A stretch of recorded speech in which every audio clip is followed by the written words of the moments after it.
ఖచ్చితంగా గెలుస్తామనుకున్న సెగ్మెంట్లో ఓడిపోవడంపై టీడీపీ అధ్యక్షుడు సీరియస్ గా ఉన్నారా? అందుకే ఆ సెగ్మెంట్ పై ప్రత్యేక దృష్టి సారిస్తున్నారా? ఆ క్రమంలో ఎన్నికల ఫలితాల షాక్ నుంచి ఇంకా కోలుకోని మాజీ సీఎం జగన్ కి సొంత జిల్లాలో మరో షాక్ తగలబోతోందా? అసలు ఆ నియోజకవర్గం ఏది? అక్కడ చంద్రబాబు గీస్తున్న స్కెచ్ ఏంటి?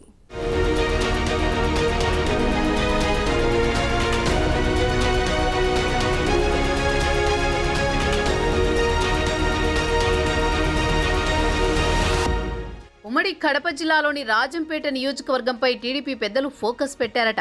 సార్వత్రిక ఎన్నికల్లో అక్కడ ఓటమి పాలవడంతో బలమైన కొత్త నాయకుడికి ఇన్ఛార్జ్ పగ్గాలు అప్పజెప్పడానికి అధిష్టానం కసరత్తు ప్రారంభించిందట. ఇదివరకే నియోజకవర్గంలో పలువురు అభ్యర్థులు టికెట్ ఆశించడంతో పాటు నియోజకవర్గ ఇన్ఛార్జిగా కొనసాగేందుకు ప్రయత్నాలు చేశారు. అయితే అప్పటి రాజకీయ సమీకరణాలలో భాగంగా ఎన్నికలకు ముందు రాయచోటికి చెందిన మాజీ zilla parishad vice chairman Sugavasi Balasubrahmanyam ticket ఇచ్చి ఎన్నికల బరిలో నిలిపారు.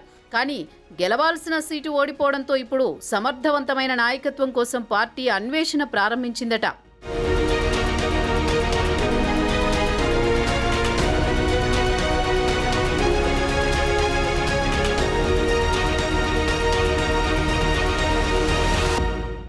గడిచిన 5 ఏళ్ల పాటు మాజీ ఎమ్మెల్సీ బత్యాల చెంగల్రాయుడు రాజంపేట టీడీపీ ఇన్ఛార్జిగా ఉన్నారు. ఆయనతో పాటు మరికొంతమంది టికెట్ ఆశించినా వారందరినీ కాదని రాయచోటి మాజీ ఎమ్మెల్యే సుగవాసి పాలకొండరాయుడు తనయుడు మాజీ జెడ్పీ వైస్ చైర్మన్ సుగవాసి బాలసుబ్రహ్మణ్యంకు టికెట్ ఇచ్చారు టీడీపీ అధినేత. దాంతో టికెట్ దక్కని నేతలు పార్టీకి వ్యతిరేకంగా లోపాయికారిగా ప్రత్యర్థి పార్టీకి సహకరించారన్న ఆరోపణలున్నాయి.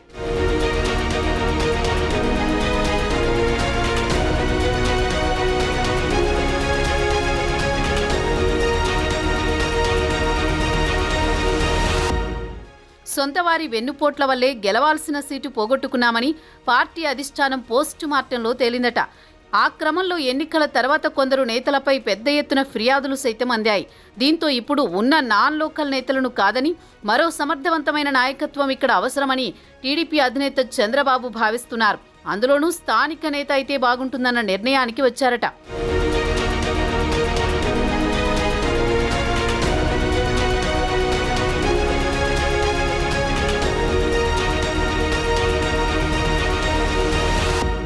ఈ నేపథ్యంలోనే రాజంపేట నియోజకవర్గంలో మంచి పట్టున్న మాజీ ఎమ్మెల్యే మేడా మల్లికార్జున్ రెడ్డి వైపు టీడీపీ అధిష్టానం దృష్టి సారించినట్లు తెలుస్తోంది.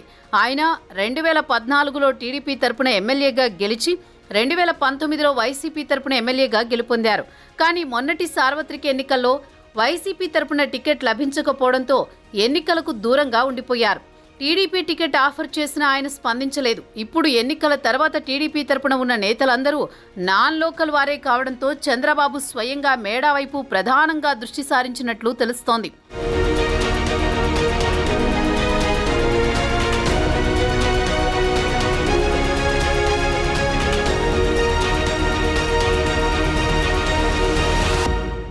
అంతేకాకుండా 2014లో టీడీపీ తరపున ఎమ్మెల్యేగా గెలిచిన మేడా నియోజకవర్గంలో తన మార్కు చాటుకునేలా అభివృద్ధి చేశారు. ఒంటిమిట్ట కోదండరాముడి నవమి వేడుకలకు రాష్ట్ర వేడుకగా గుర్తింపు తీసుకురావడంతో పాటు పెద్ద ఎత్తున అభివృద్ధి కార్యక్రమాలు కూడా మేడా హయాంలోనే చేపట్టారు. వాటికి తోడు కోదండరామ ఎత్తిపోతల పథకాన్ని పూర్తి చేయించి ఒంటిమిట్ట చెరువుకు నీళ్లు తీసుకువచ్చారు. ఈ కారణంగానే మేడాకు మంచి సమర్థవంతమైన నేతగా నియోజకవర్గంలో గుర్తింపు లభించింది.